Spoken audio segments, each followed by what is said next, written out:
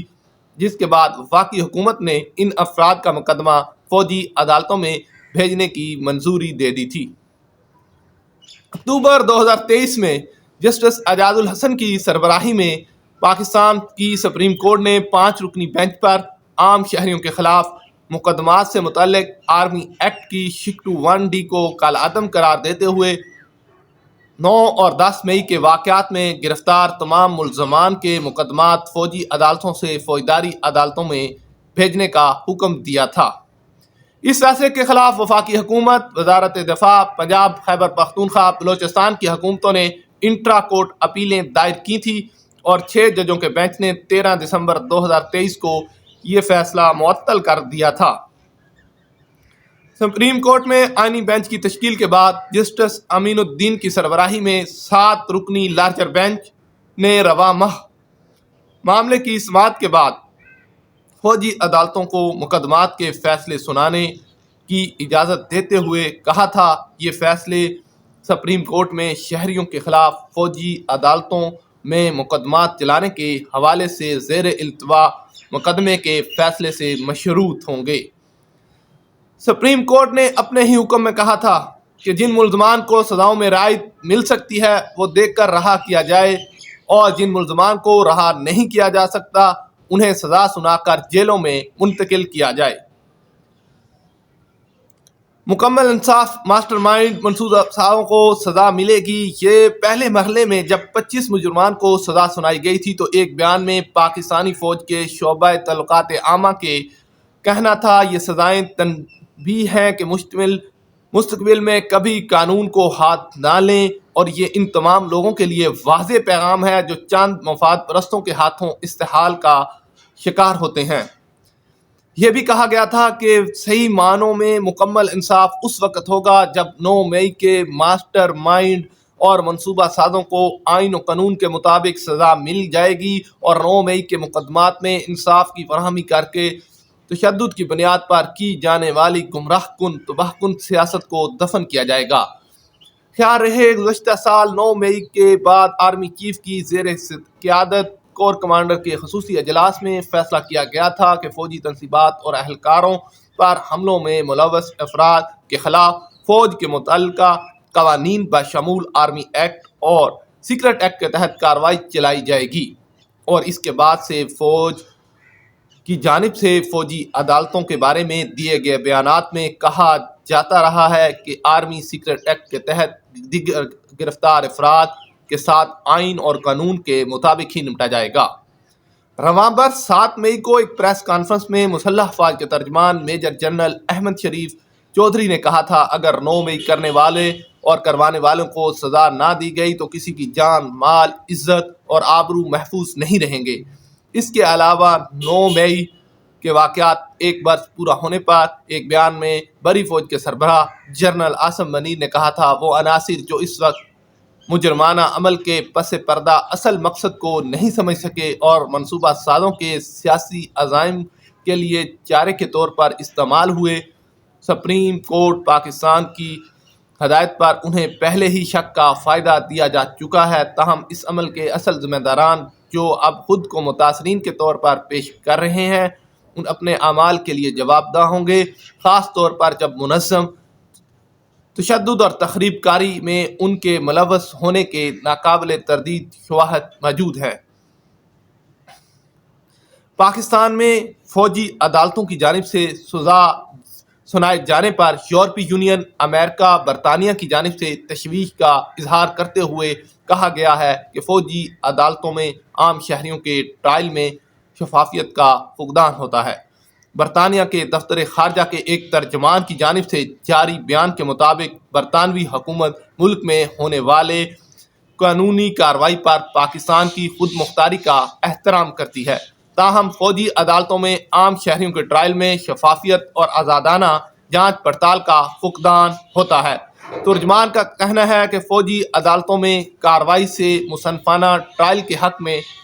نقصان پہنچتا ہے، تاہم حکومت پاکستان سے مطالبہ کرتے ہیں کہ وہ شہری اور سیاسی حقوق کے بین الاقوامی معاہدے کے تحت اپنی ذمہ داریاں نبھائے۔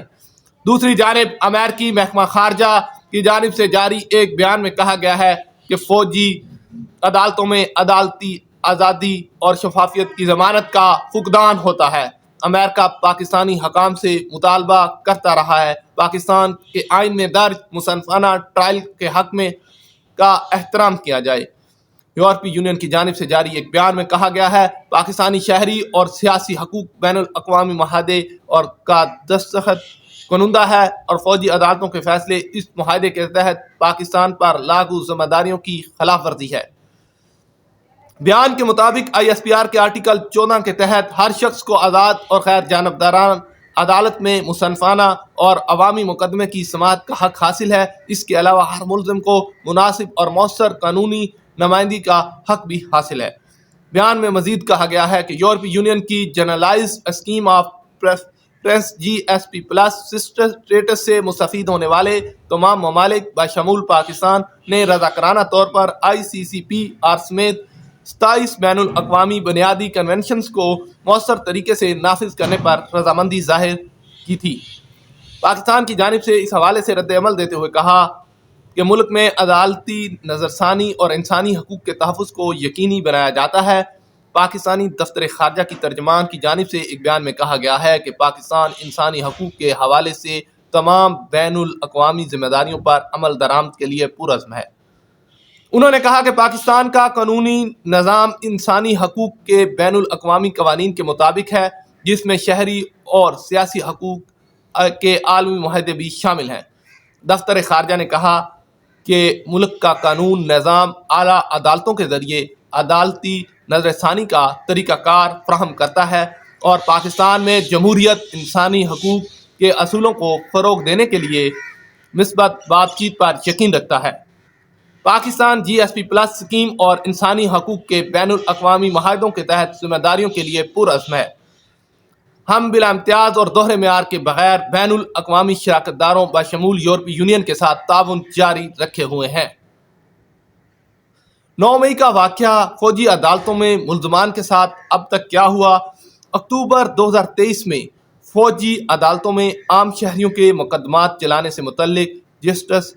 اعجاز الحسن کی سربراہی میں سپریم کورٹ کے 5 رکنی بینچ نے 6 صفحات پر مشتمل مختصر تحریری فیصلہ جاری کرتے ہوئے قرار دیا کہ عام شہریوں کے مقدمات فوجی عدالت میں نہ چلایا جائے۔ یہ فیصلہ متفق کا تھا۔ سپریم کورٹ نے عام شہریوں کے ٹرائل کی اجازت دینے والے آرمی ایکٹ میں موجود شیک 21D ہی کالعدم قرار دے دی تھی۔ فیصلے میں کہا گیا تھا کہ اٹارنی جنرل کی طرف سے 9 اور 10 مئی کے واقعات میں ملوث تمام 103 گرفتار افراد کی فہرست یا اس کے علاوہ اگر کوئی عام شہری ان واقعات میں کسی بھی طرح سے ملوث ہیں تو ان کے خلاف فوجی عدالتوں میں اگر کوئی مقدمہ چلا ہے تو چلایا نہیں جا سکتا۔ عدالت نے قرار دیا کہ ایسے تمام افراد کے خلاف عام فوجداری عدالتوں میں مقدمات سامنے لائے جائیں۔ دسمبر 2023 میں سپریم کورٹ کے اس فیصلے کو وفاقی حکومت، وزارت دفاع، پنجاب خیبر پختونخوا، بلوچستان حکومت نے انٹرا کورٹ اپیل کے ذریعے چیلنج کیا تھا اور بعد ازاں 6 ججز کے بینچ نے 13 دسمبر کو یہ فیصلہ 5-1 کی اکثریت سے معطل کر دیا تھا۔ اپریل 2024 میں 9 مئی کے واقعات میں جن 103 افراد کے مقدمات قانونی طریقہ کار مکمل کرنے کے بعد فوجی عدالتوں میں بھجوائے گئے تھے، ان میں سے 20 افراد کو سزا مکمل ہونے کے بعد رہا کیا گیا ہے۔ اپریل میں اٹارنی جنرل آف پاکستان منصور عوان نے سپریم کورٹ میں جمع تحریری جواب میں بتایا تھا 9 اور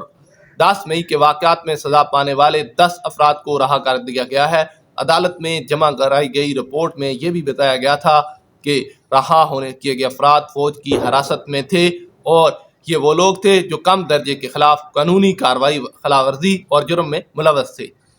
رپورٹ کے مطابق ان مجرموں کو ملٹری کورٹ سے 1 سال کی قید بامشقت سزا سنائی گئی تھی۔ یہ افراد 9 سے 10 ماہ کی سزا کاٹ چکے تھے اور ان کو سزا مکمل ہونے سے قبل رہا کر دیا گیا۔ واضح رہے، army chief general Asim Munir نے عید سے قبل ان افراد کو سزاؤں میں خصوصی رعایت دی تھی جس پر انہیں رہا کیا گیا تھا۔ دسمبر 2024 پاکستان کی عدالت عظمیٰ نے فوجی عدالتوں میں زیر التوا مقدمات میں سے 85 ملزمان کے فیصلے سنانے کی مشروط اجازت دی تھی۔